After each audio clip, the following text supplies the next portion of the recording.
Hey everybody, welcome to the Cosmic Dispatch. I'm Cory Nakasue, I'm your host, and we're going to be talking about the month of October. We are going to do an October forecast featuring the Libra solar eclipse coming up. And what else? Yeah, I'm going to do a bit of a dive into the Aries-Libra axis. October is a month. You're like, yeah, but no, it's October. I'm honestly not trying to be melodramatic. Yeah, October looks hard. I'm just gonna say that up front. But before I expound on the harshness of October, let me do a little housekeeping, which needs to be done. Um, yeah, if you like this content, like and subscribe. Um, I also archive this content on Instagram. And yeah, but you can also find an archive on Buzzsprout, Spotify, wherever you stream things. The YouTube thing is, something we just kind of tacked on there. But you could follow us there too, since we're doing both. And we also are doing a seasonal newsletter, which is something that I'm going to try to keep up. And the the infamous Mandy Sheeler is the one uh, who's like actually making sure that happens. And so because she is much better at these things than I am, it might actually happen. So, yeah, if you would like to receive that, it's only like about 4 emails a year, but we're trying to pack them with a lot of really good content, not just from me, but from other people in our community. So, yeah, that will be in the show notes if you want to do that. And I'm approaching this episode a little bit different. Like we're in back to school mode. So I'm teaching. We just had our first week of the Getting Through It Together cohorts, also affectionately known as GTIT. Um, and after this first week, let me just say I'm so grateful to be in this community with people who are so fucking smart and considerate and open-hearted and who are interested in original and critical thinking and making new things, which I think is really important right now. So that's going on. And of course, every time that I speak with Shay, who is the co-facilitator of that project, I'm like, we're doing this in the winter too, right? We have to do this in the winter. So if that sounds like something you would be interested in, also sign up for the newsletter. You can follow us on Instagram, follow me on Instagram. Um, and yeah, I would love to do this again. I'm already like so inspired by this group. And also you will want to, I'm gonna say we're going to do this in the winter. And if you want to do it, you're gonna want to get in on it early because we've had some very generous people donate money for scholarships. So there are 2 students who are working with us who are on full scholarship, and there are 2 who are working with us on partial scholarship. But those, of course, they went really fast right at the beginning. And then so subsequently, people who wanted scholarships, we could not give them scholarships, but we made some other arrangements with people because we don't want anyone to feel like they're priced out of doing something really healthy for themselves and for their communities and other people. So we want to make it as available to people as possible. But we still need to, this is our job. So we're putting a lot of energy into this, and gladly, joyfully. What else? My books are open, but the spots available are dwindling, and I'm hoping to go on vacation pretty soon. I had a really nice summer, but it was very worky. And I'd like to just vacate. So I'm going to try to go surfing for a few weeks in the end of October or November. And yeah, barring a major climate disaster or what have you, I will be going, but I might not. Who knows? These are crazy times.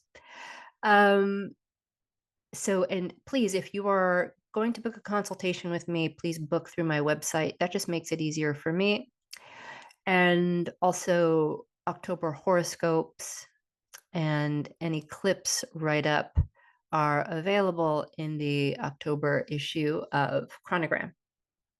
And I will be reading from them today in the state that they're in, because I'm recording this on September 21st, one day before the fall equinox on the 22nd, the beginning of Libra season. Okay. I want to also, before we get started with that, I had a couple questions come in that I'd like to answer. And this first one is, I'm really interested in knowing more about astrology / my natal chart, but I don't even know what questions to ask. I'm wondering if you could talk about potential entry points for anyone curious but confused about booking a private consultation. Well, what this question sounds like to me, it sounds like someone asking, how do I do this right? Like, what am I supposed to ask? What am I supposed to do? Like, there's a right way to engage with this. And so, and that might not be the case, but that's what it sounds like to me. And I would say to that, don't think about astrology, don't think about your chart. Think about your life, think about your experiences, and where you feel that a door can be opened or a possibility revealed.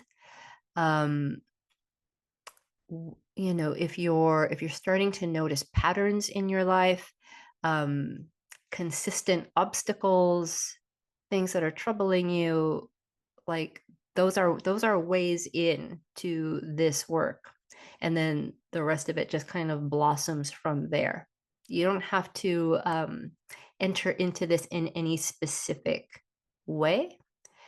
um, you're bringing the contents of yourself. You're bringing the contents of your life, all of the contents that you are consciously aware of anyway, and then we go from there.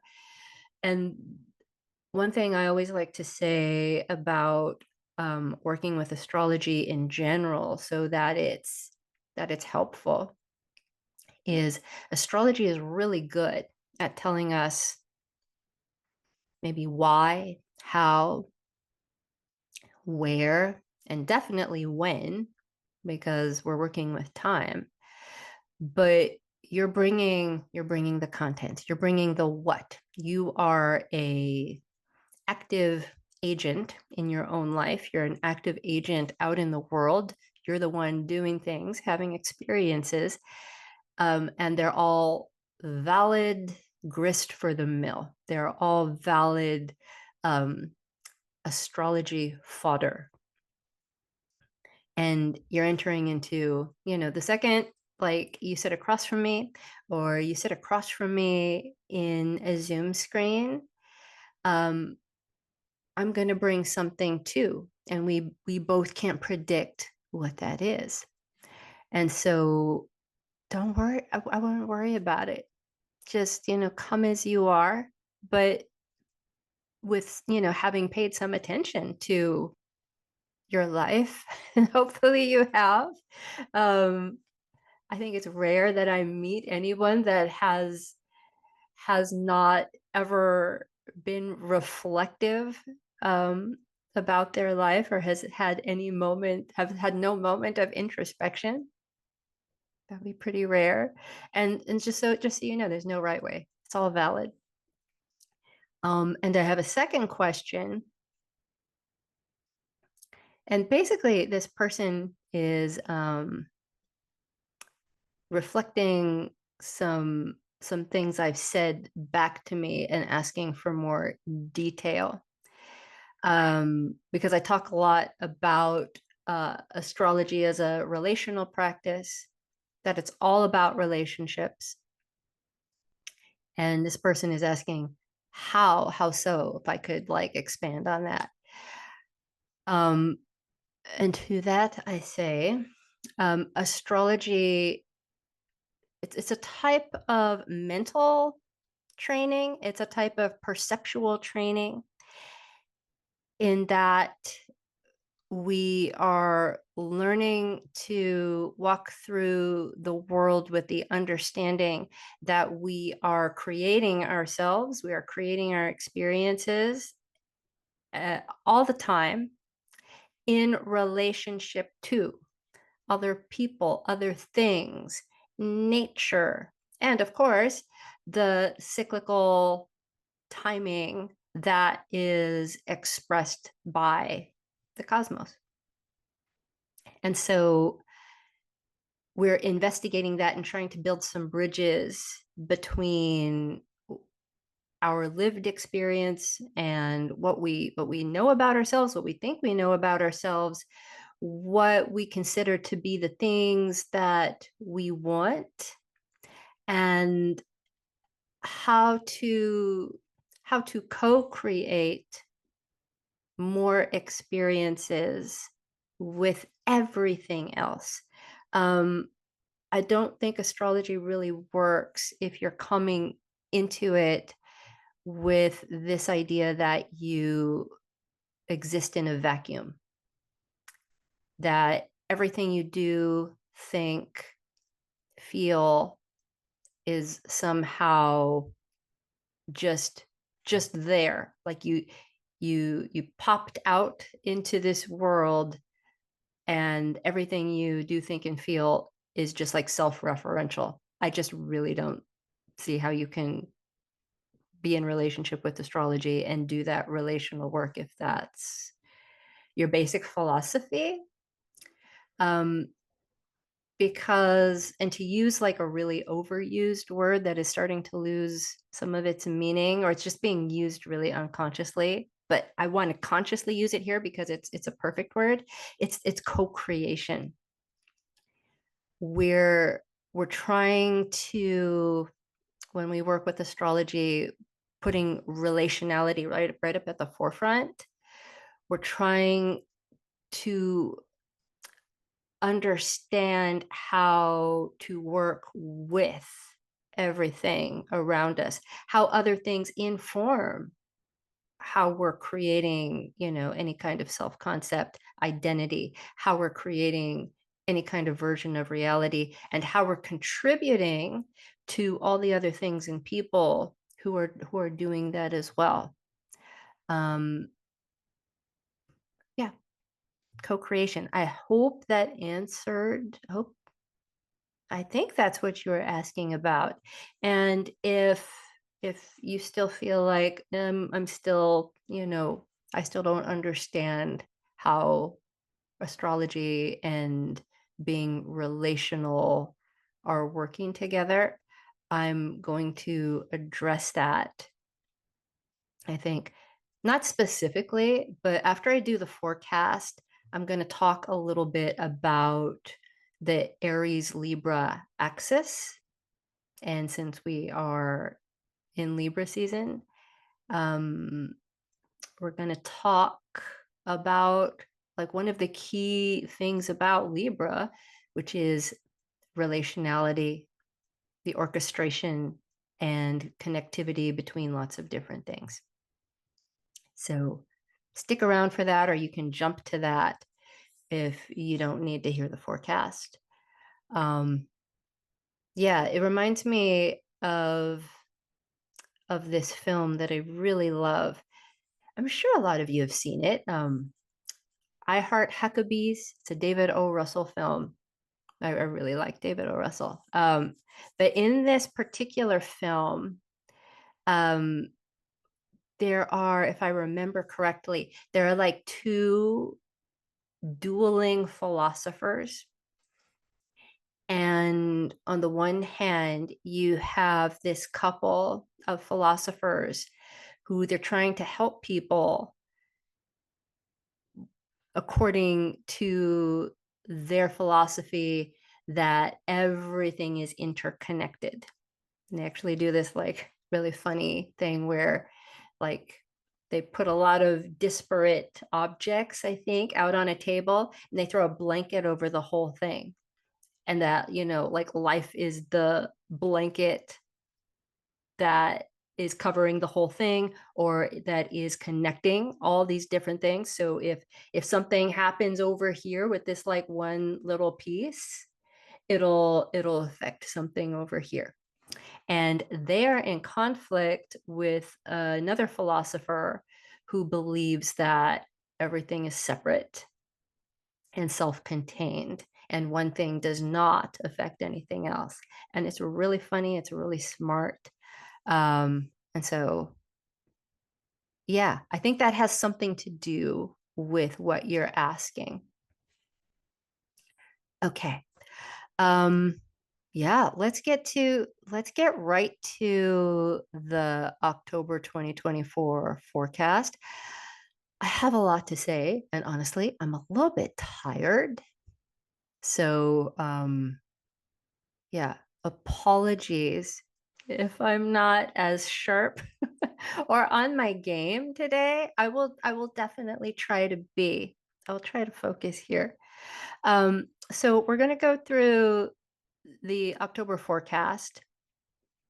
And in the article, I titled it The Cauldron, not to be Halloween cheesy, or maybe to be, I mean, it's a magazine article, so maybe a little bit Halloween cheesy.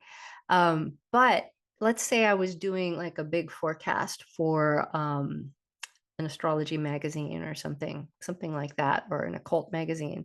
I might go with something more like the gates of hell. And the first thing I wanted to say was not to be dramatic, but it's a dramatic month, so it actually is fitting. Um, and I'm not, if at any point in time I come across as flip about how difficult October is, like especially with respect to discord and violence, um, I I do not mean to be like we are in some like fucking hellacious times.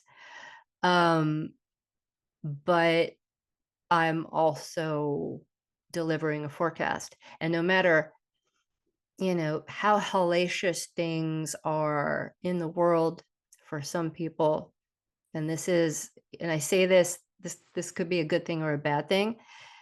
There are always people who are having a great time. There are always people who aren't paying attention. And so I can say, something like the gates of hell, violence, corruption, blah, blah, blah. And people will be like, what is this bitch talking about?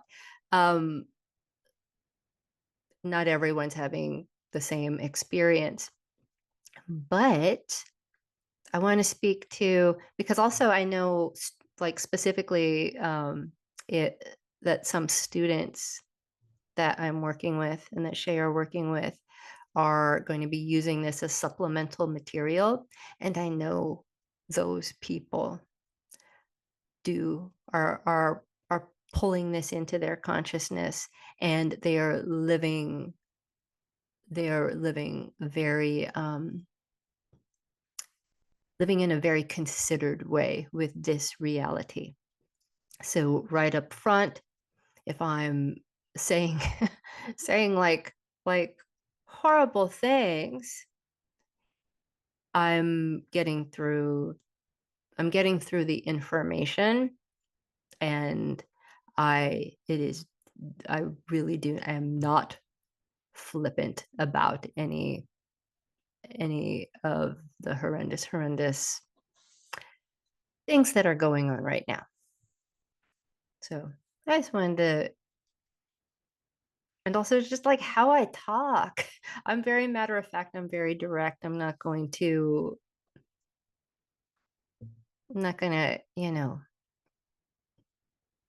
I'm not going to get emotional here about it. I don't think it's the place. So, all right. So, and also another word, like the gates of hell isn't just to be like, wow, we're entering, this shitstorm. It's a direct reference to astrology. The gates of Hades open up in the second house of the horoscope. That's like an actual term from, I don't remember the astrologer, but like this is a Hellenistic astrology thing. Um, the gates of hell are basically the gates to the underworld. And in the horoscopic wheel, once you enter the second house, you're entering the houses in the horoscopic wheel that are at the bottom. So once we get to the fall equinox, and we are in this equal parts day and light, the days get shorter, and we actually start to experience more darkness. We're at the bottom. And all that means is that we are less solar.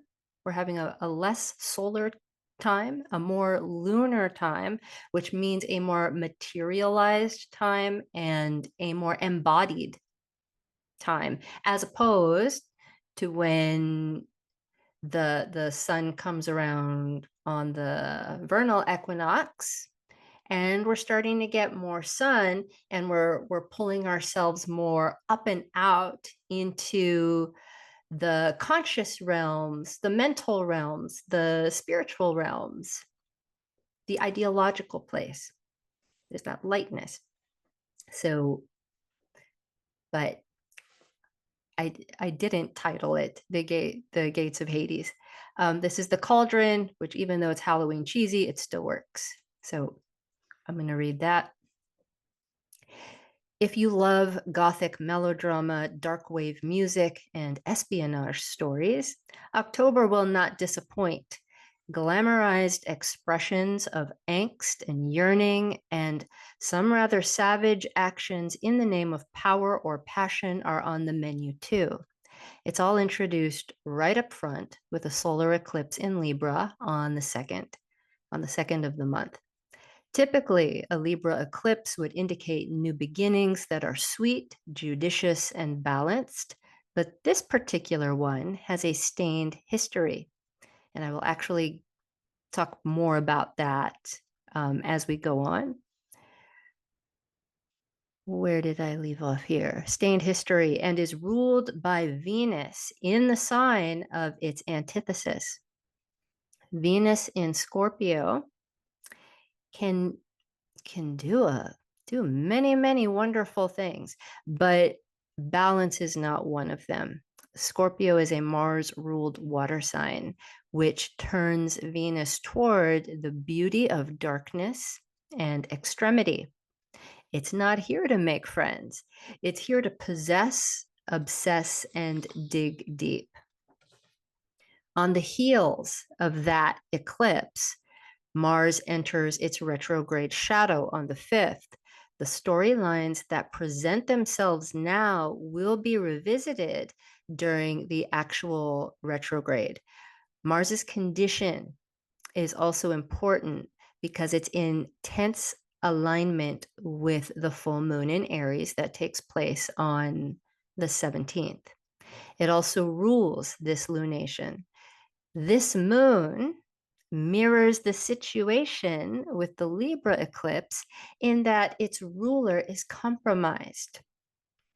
It's in the so Venus, which is ruling the solar eclipse, it's in the sign of its detriment.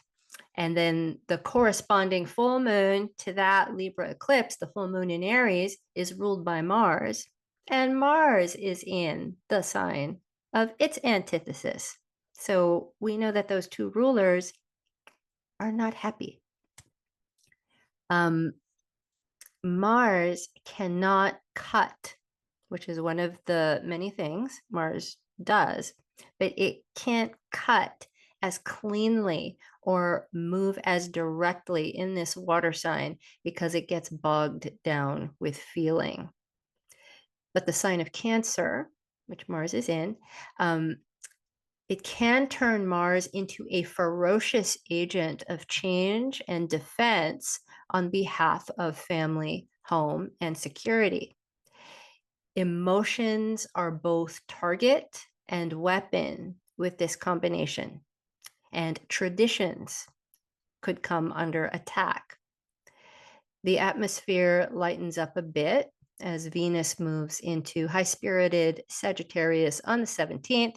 However, the Sun and Mercury's entrance into Scorpio by mid-month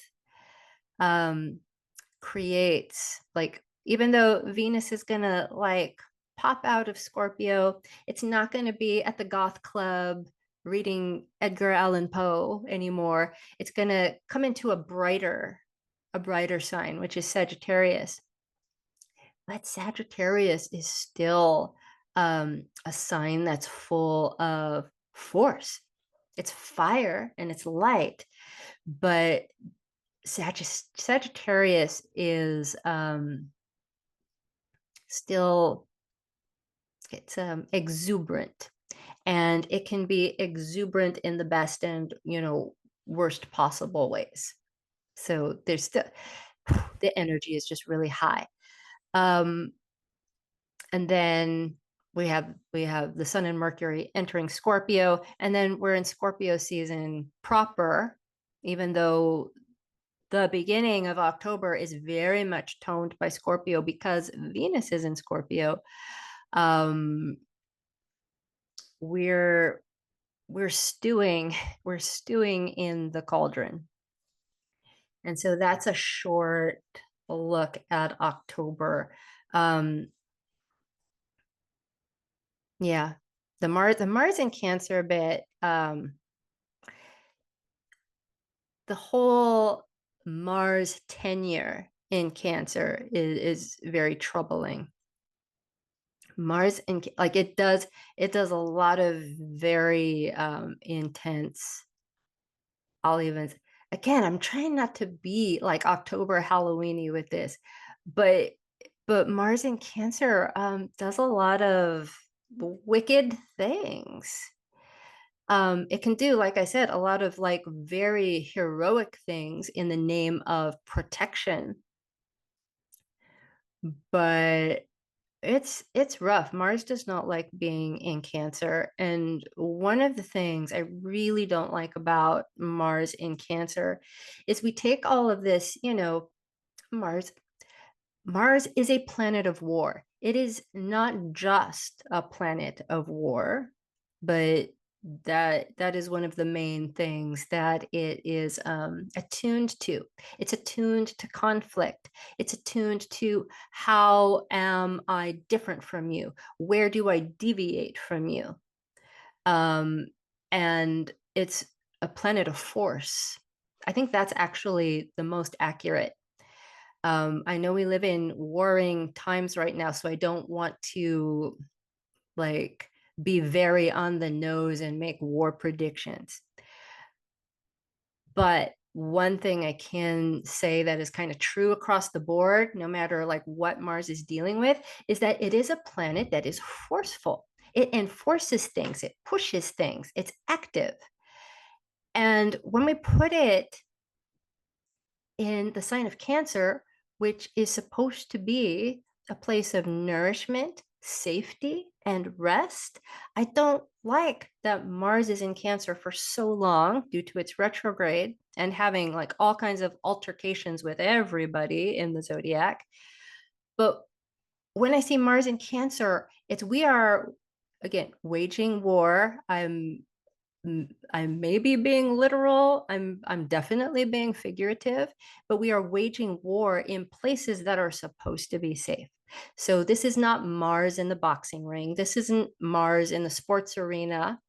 This is this is Mars in a place where in places where you're supposed to be able to let down your guard, which that makes me very sad. I don't like that. Um,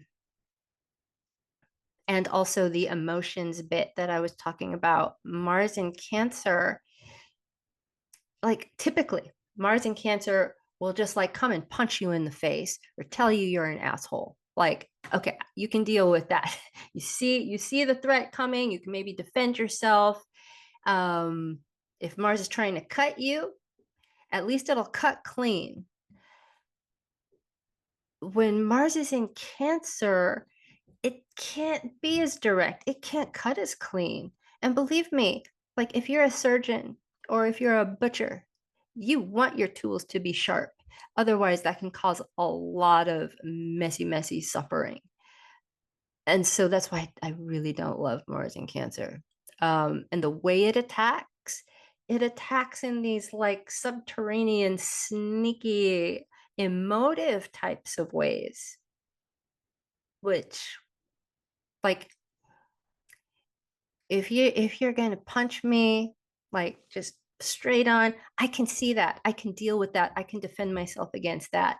If you're like doing like weird passive aggressive emotional subterfuge shit, that's just confusing and very damaging, and it's not fast. Typically Mars is fast, but if it's in Cancer, it's like it's just not moving very well, and this goes on for a long time.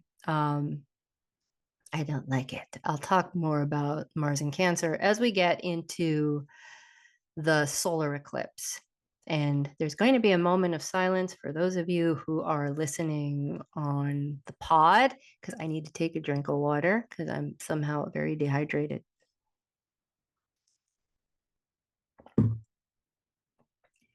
Okay, I just got to breathe through this. All right.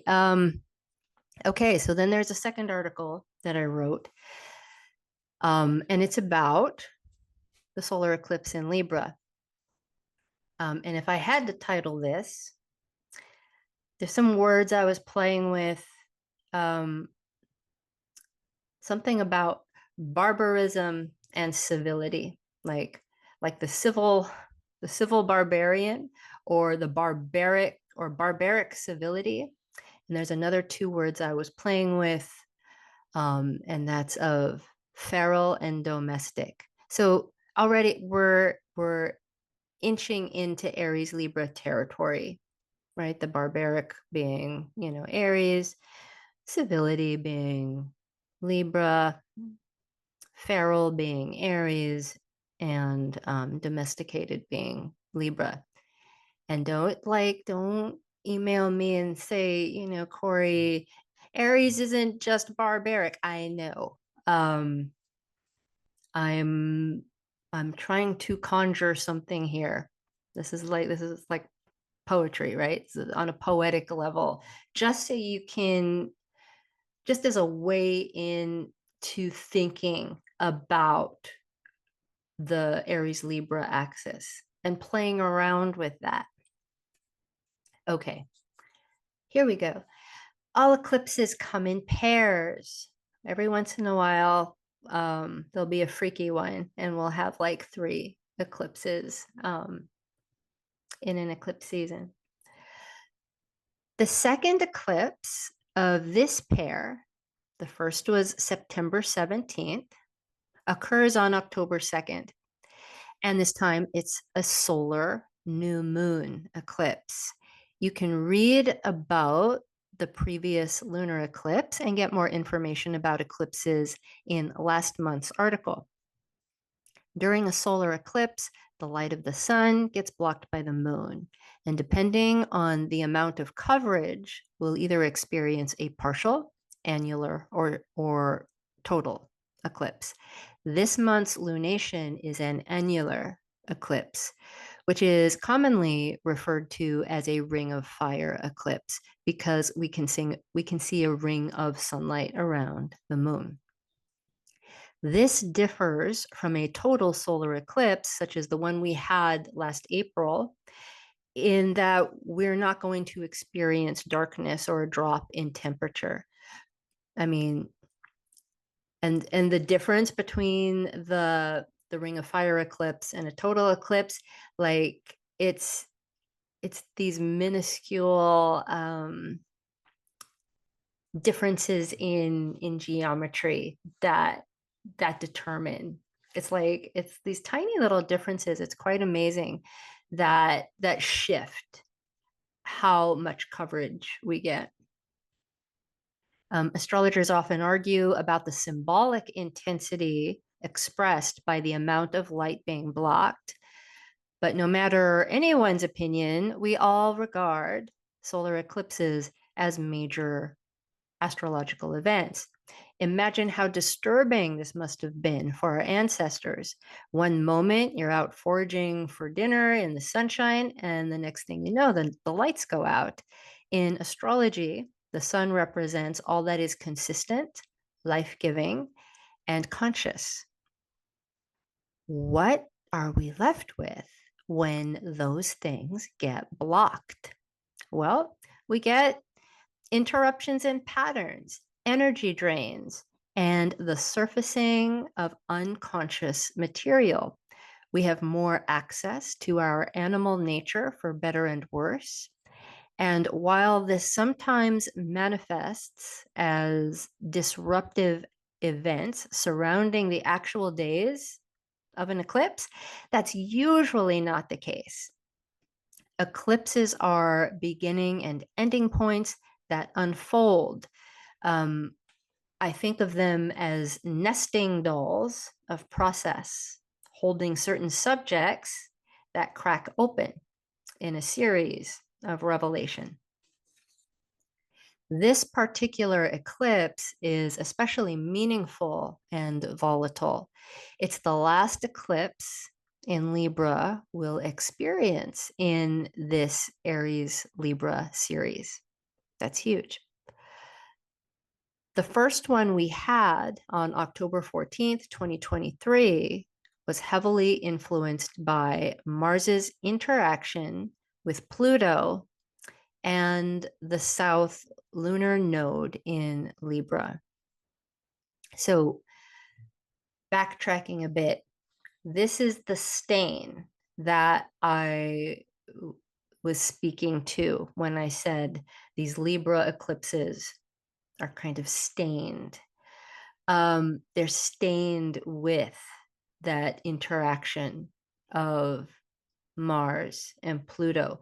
When Mars and Pluto come together, traditionally speaking, we do see things like volcanic eruptions, violence, power struggles, like intense urges, and this probably falls under power struggles, but the urge to dominate, the urge to complete a task all the way down to its bones, like no half measures. This is, I am completely taking this over. I am completely eradicating this, and I will fight you on this. Yeah. So it's stained. Yeah, that's what it's stained with. And we're with this current lunation, or the lunation series, right? We have that October 2nd solar eclipse in Libra, followed 2 weeks later by that full moon in Aries. When we get to the full moon in Aries, we're bringing back Mars, and Mars is on its way. Like right now, Mars and Pluto are in opposition by sign. Mars is in Cancer, Pluto is in Capricorn. By very, very early November, Mars and Pluto will have an exact opposition. And they will do so 3 times over, like in the course of about 5 months.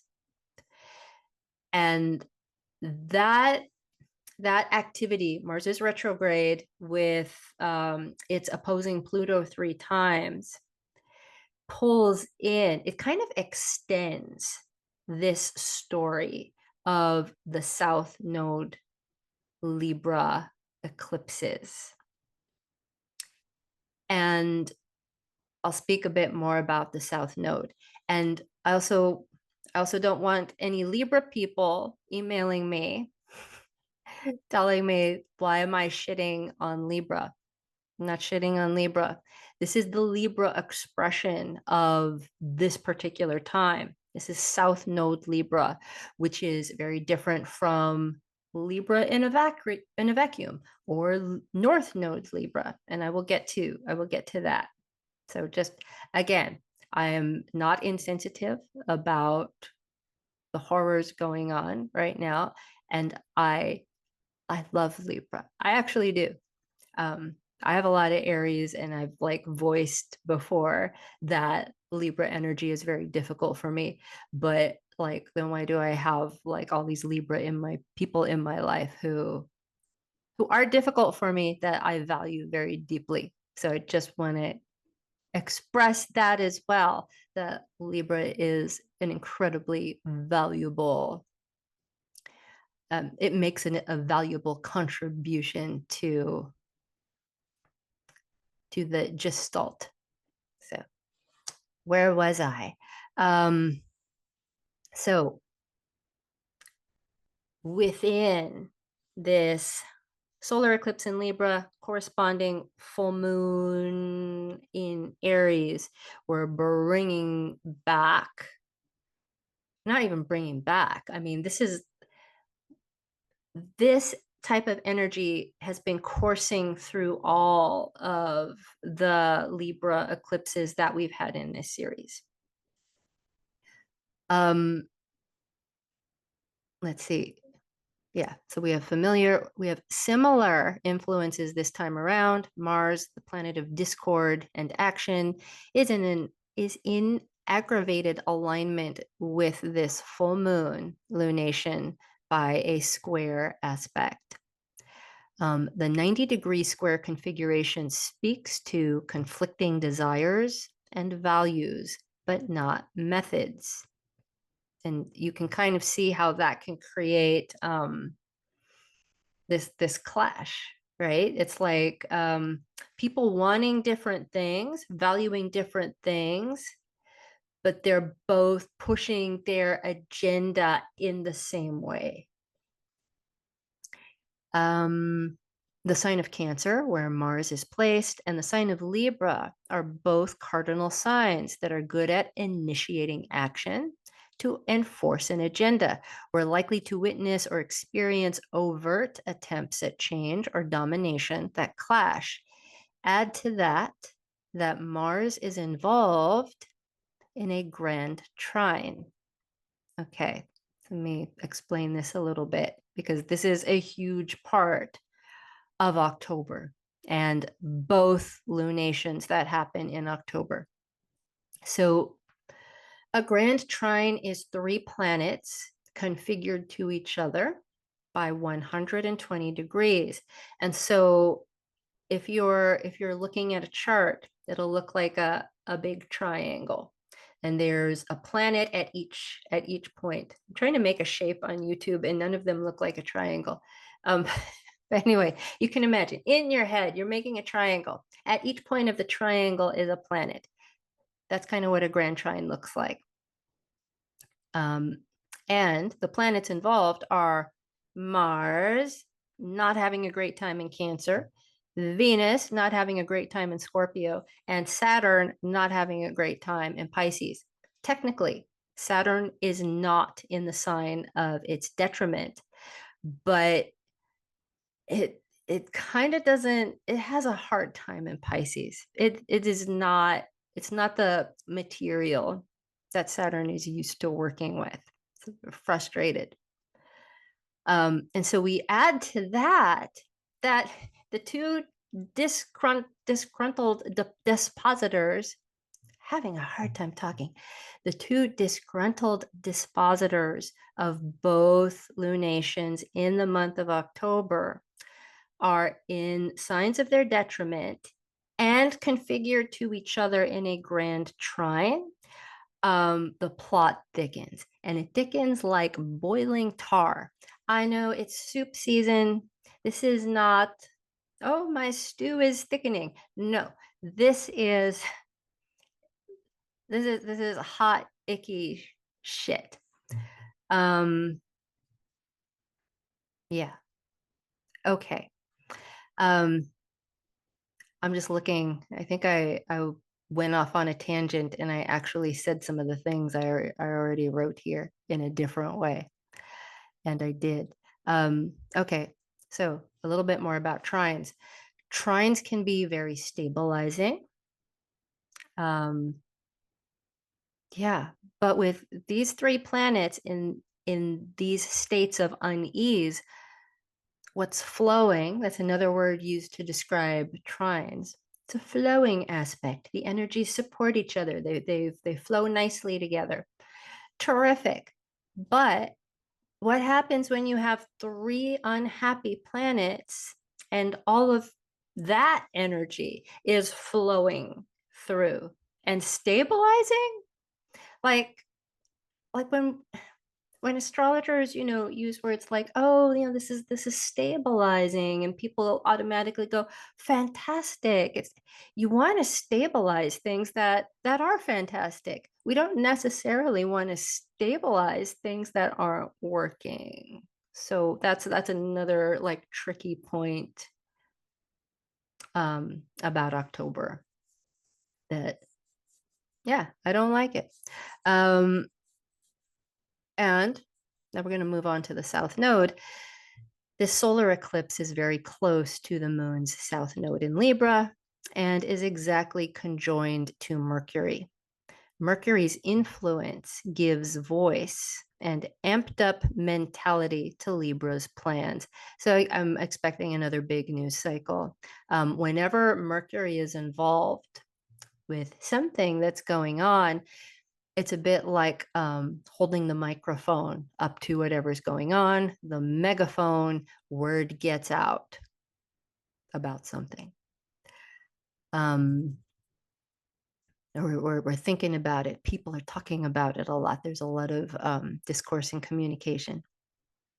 But the most important part, like South Node has been in Libra for a year, maybe a little over a year. It's why we've been having South Node Libra eclipses. The South Node is a point of entropy and diminishing returns. It's where old patterns go to die and where the past can come back to haunt us or reward us for completing a process. Having the South Node in the sign of Libra speaks to ways of relating that have outlived their usefulness. This can show up in all kinds of relationships, the interpersonal, the social, and the relationships between nations. It doesn't necessarily point to the end of relationships, but it does signal an end to specific dynamics. I want to flesh that out a little bit more.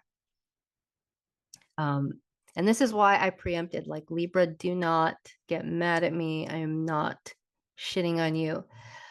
Because the South Node, funny that I just used the word shitting, but the South Node is kind of a shitting out of the types of things contained in that archetype that are on its last legs. We just don't need to do that anymore. And so,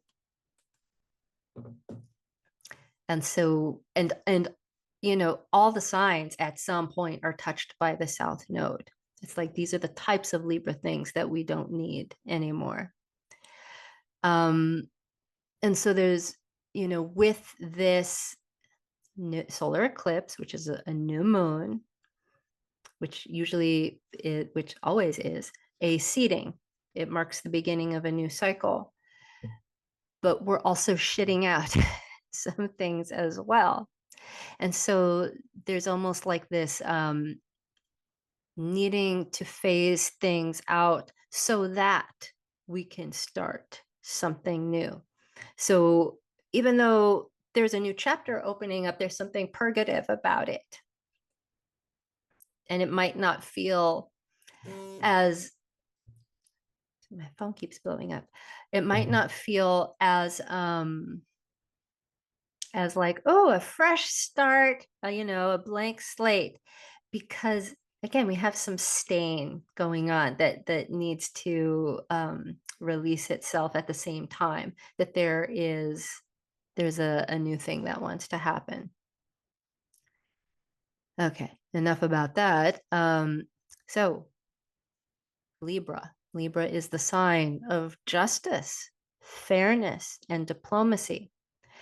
Within this extremely complex lunation, I should have said set of lunations, because that full moon in Aries, even though it's not an eclipse, that's no joke. And that is responding to that very complex solar eclipse in Libra. So within this extremely complex set of lunations are suggestions that diplomacy may actually get in the way of what is just, and that glossy appearances may hide deeper inequities. We may have to deviate from codes of decorum, codes of conduct. It might be time to make amendments to the rules of engagement and like kind of throw away. I'm going off book here. We need to throw away all the old, staid ways that we have organized our relationships to each other in this very conceptual, like rule abiding way, like these are the only ways we can interact with each other, and it's more important than anything else to maintain and follow these rules so that things stay balanced and peaceful,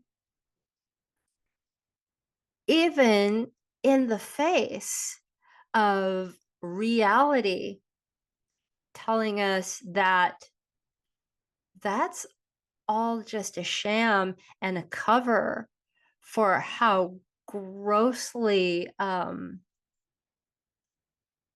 disparate our experiences are with each other. And the temptation actually might be to double down on, no, we are going to follow these like bullshit rules because it's the only chance we have to maintain order and peace, which Libra is very invested in. But I think, Libra really needs to give some of that up, and we need some new ways.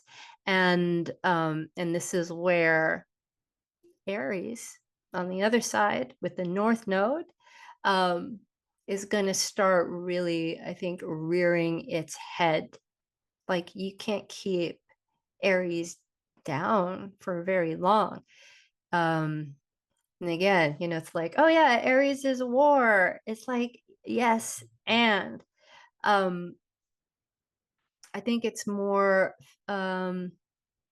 just true that what Aries is at its heart is the basic right to exist and the right to take action on its own behalf, to self-advocate.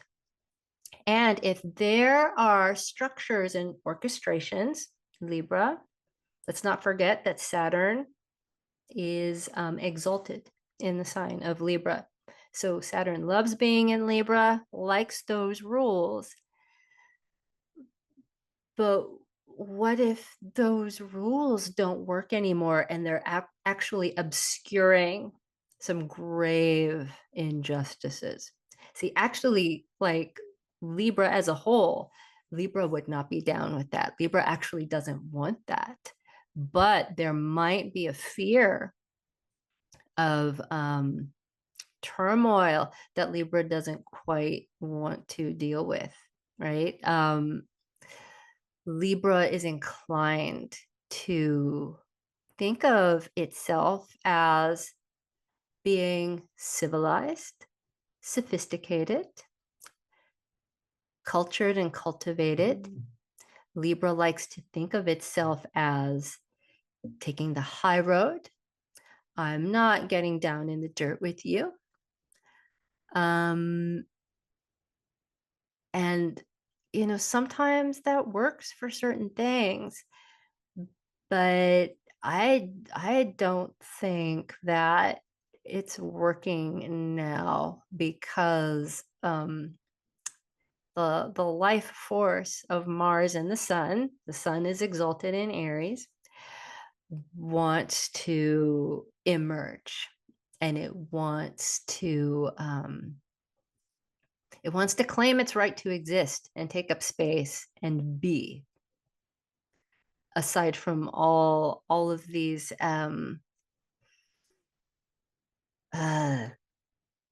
oh god, there's a word I'm looking for and it's not coming to me. These manufactured, that's close to it, but it's not it. But these manufactured ways of relating that are supposed to make things smooth and peaceful. But then we have to ask, for who? Like a certain, peace, I guess, can be maintained on the backs of people who aren't, getting what they need. And Libra might want to keep it that way because of the apparent sense of decorum and pleasantness. That's another, like Libra thing. Like, we don't need to be unpleasant about this. Sometimes we do. Yeah. Okay. Let me finish up this eclipse thing. We may have to deviate from some of those things. So we might need to make amendments to these rules, but mostly we need to be brutally honest with ourselves and each other about what is really connecting us and what is really dividing us. And this is like between, again, interpersonally, you and me, the groups that people belong to, the nations that people live in. And this can extend out to, of course, we're in an election year, political divisiveness, ideologies. And, it's so complex. It's not just, well, are you on this side or this side? We're in a time of chaos and a fractured sense of reality. A lot of things are up for grabs. And if we can't achieve some kind of coherence externally, because I don't think that's possible anytime soon, to survive this with, any amount of, for lack of a better word, I'm not going to use that word. I'm being very picky about my words lately, and I don't think that's a bad thing. But if we're going to survive this, we need to start approaching at least some internal coherence. I think that's all I'll say about that. I'm going to take a bio break and then I'll be back in a couple of seconds.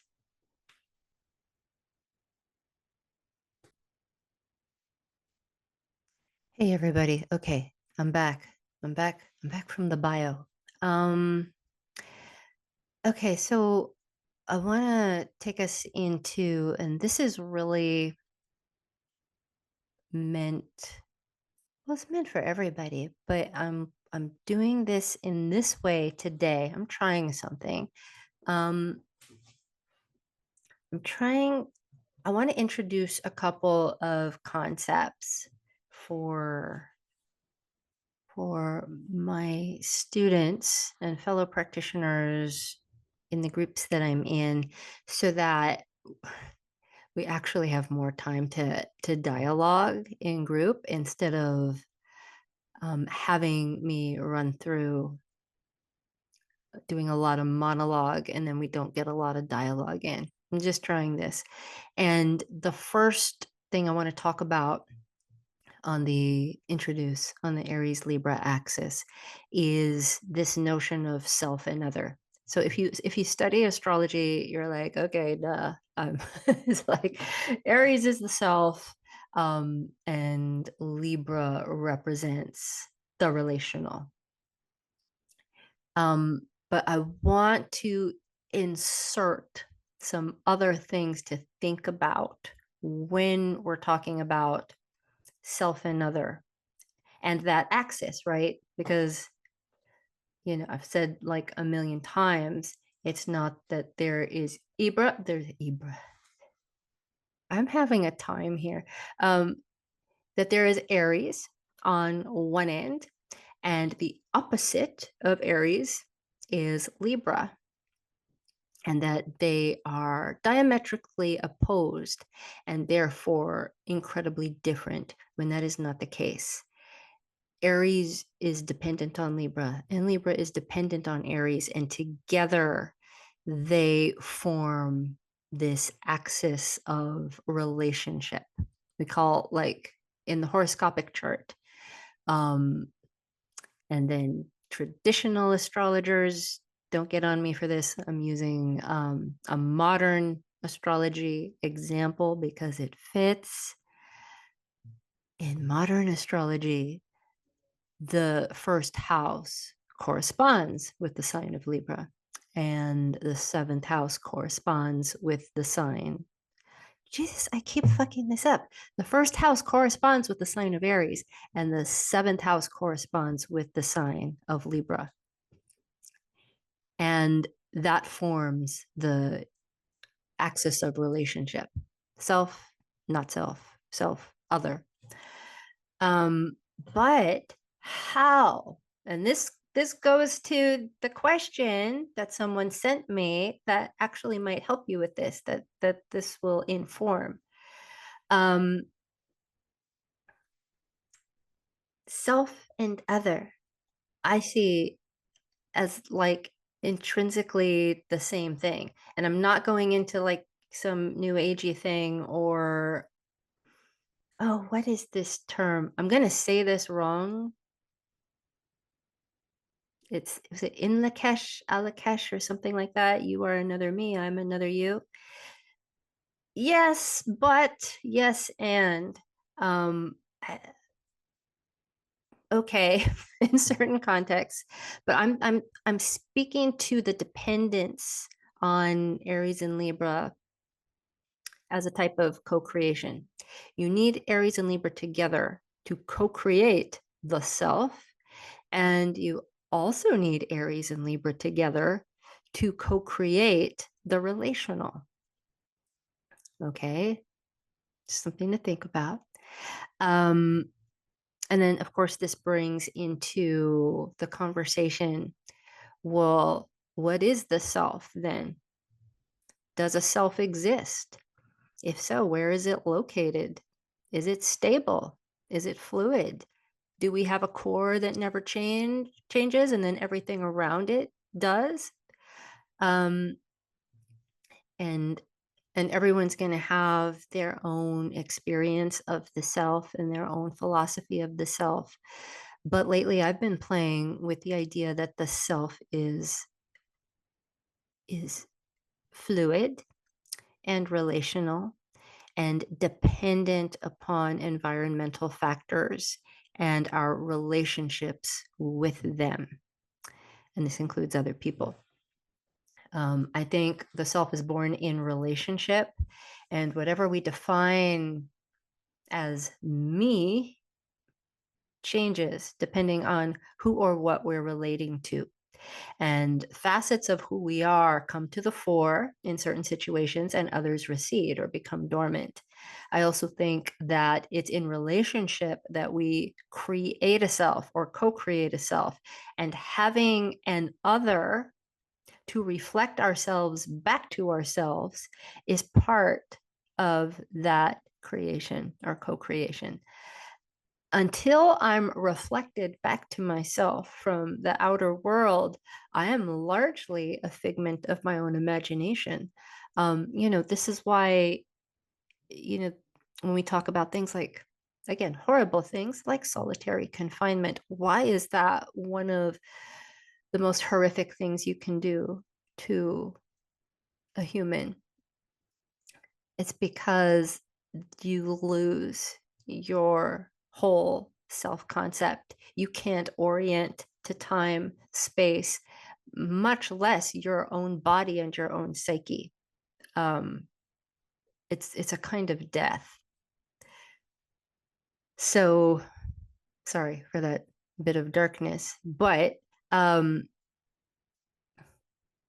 I'm I'm a different person depending on the people that I'm with, the context that I'm in, and the locations that I'm in. I'm even thinking for some of you who would identify as hermits or lone wolves, you're still responding to the sun coming up and going down. You're in relationship to that. Like that's just like a very basic relationship I can point to, and then we get more complex from there. um Hence, yeah, Aries is dependent on Libra, which kind of goes against a lot of what we think about Aries, being ever independent and ever singular, which is true. But if you pull it out and tease it out a little bit more, you know, Aries is still single within an environment that they are interacting with. So it's still relational, and it's still the concept of self is being informed by all these other things. Um, I actually think Aries has more to do with the the interest in the self and individuation, right? Like the creation of the self and individuation. The I like that word specifically because it actually points to relationship. When you individuate, you are carving off a piece of of something else. You are individuating away from your family, the collective, a certain group of people, an idea. Aries is asking, how am I different from this? Where are the edges between me and this thing? So even if I'm asking about where are the edges between my individuated self and something larger, that informs the relationship. If I'm trying to individuate from one type of group, that's going to be a very different process than if I'm trying to individuate from something else. Hope that makes sense. And Libra, which we think, oh, it's all about relationships, all like there's not even a self, which that's harsh.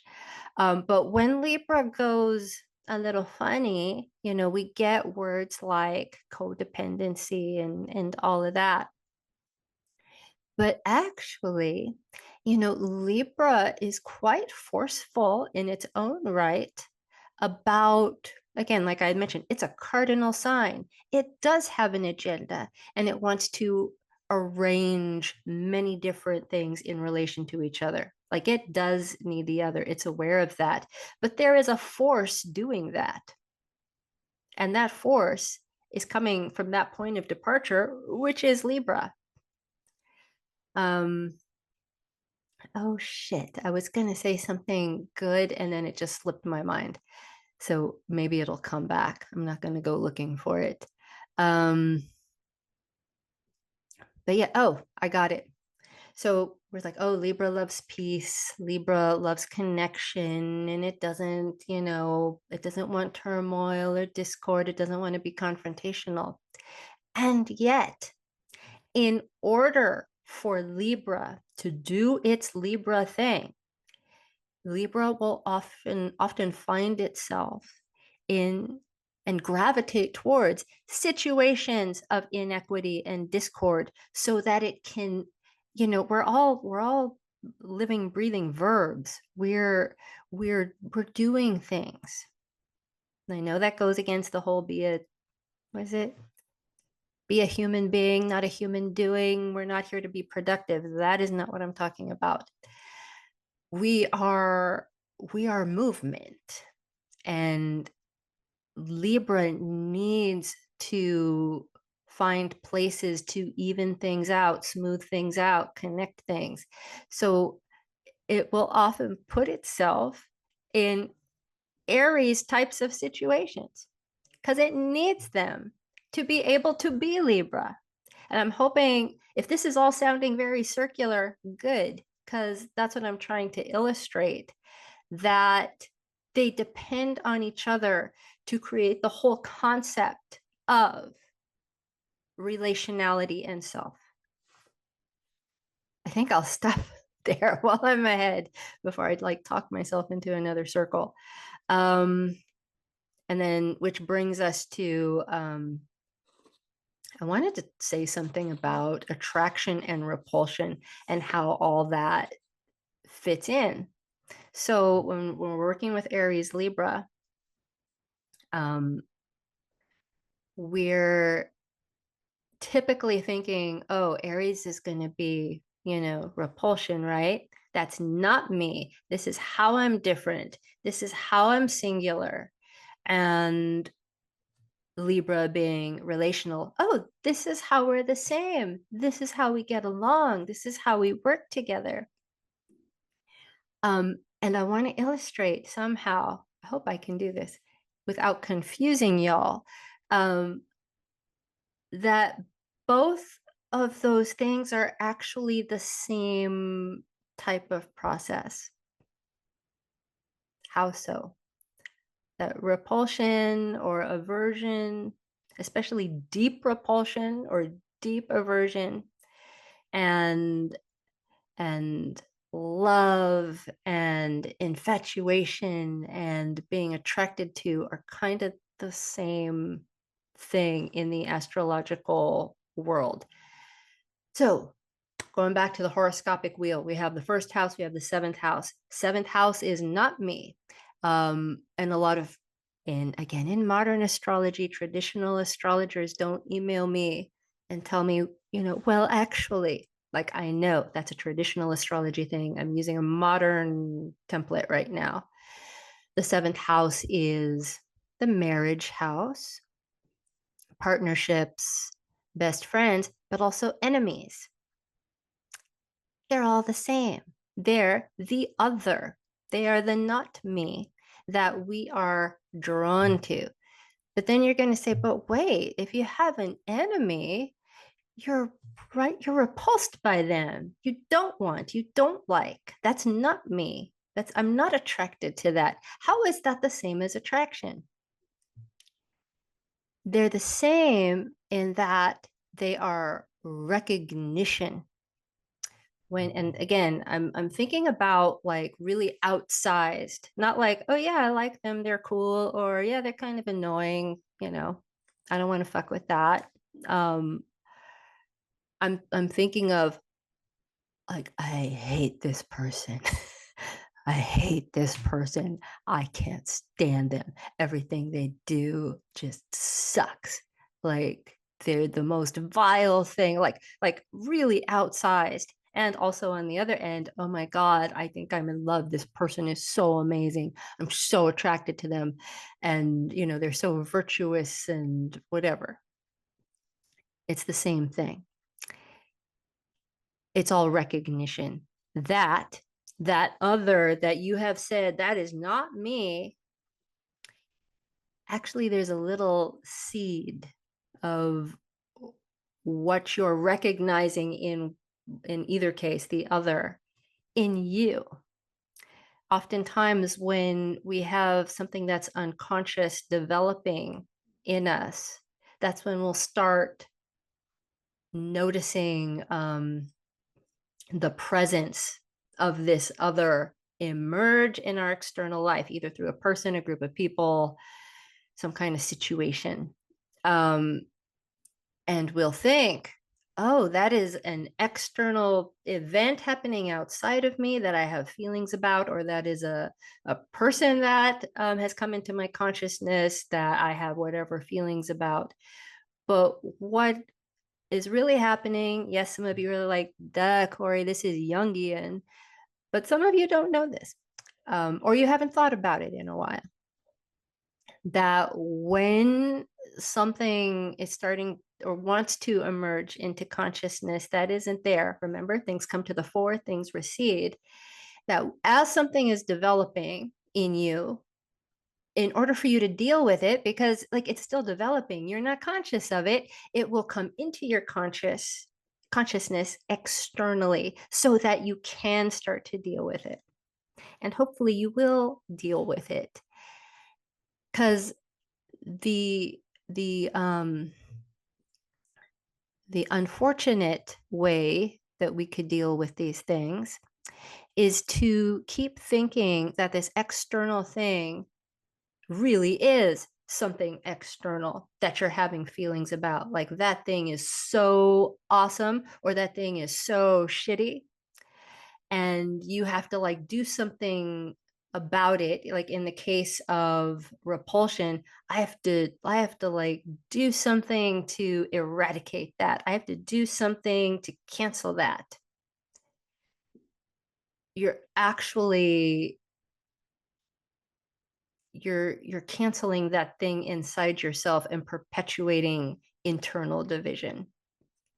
And same thing with, this is like a good example of this outsized like feeling of attraction is like, when you respond to artists that you really love, like especially musicians or something, and you're a fan. Oh my God, they're so amazing. I want to get close to them because I want to be close to, this quality that they have. And it's fine to like think people are awesome, but I also think it's more interesting if you're having that outsized like attraction to something or someone. It's like, that's in me. I want to get close to them, but actually I'm trying to get closer to me. I'm there's something in me that wants to integrate and is begging for me to acknowledge and own so I can have an expanded sense of myself, self and other. God, I hope that made sense. Um, there's a lot more I can say. I'm going to stop while I'm ahead because, especially if you're coming to class, I think you're going to have all kinds of amazing things to say. And I'll stop. Of course, I want to say more, but I'm also very tired. What else? I will see you possibly in a month, unless I'm surfing. But even if I'm surfing, I'm going to try to sneak another one in because, as much as I've gone on about how October is very harsh, it's very difficult. November is even more so. And I should say something, and we're still going to be I'm still going to be teaching and be in groups. So And there's never enough time in consultations, in workshop.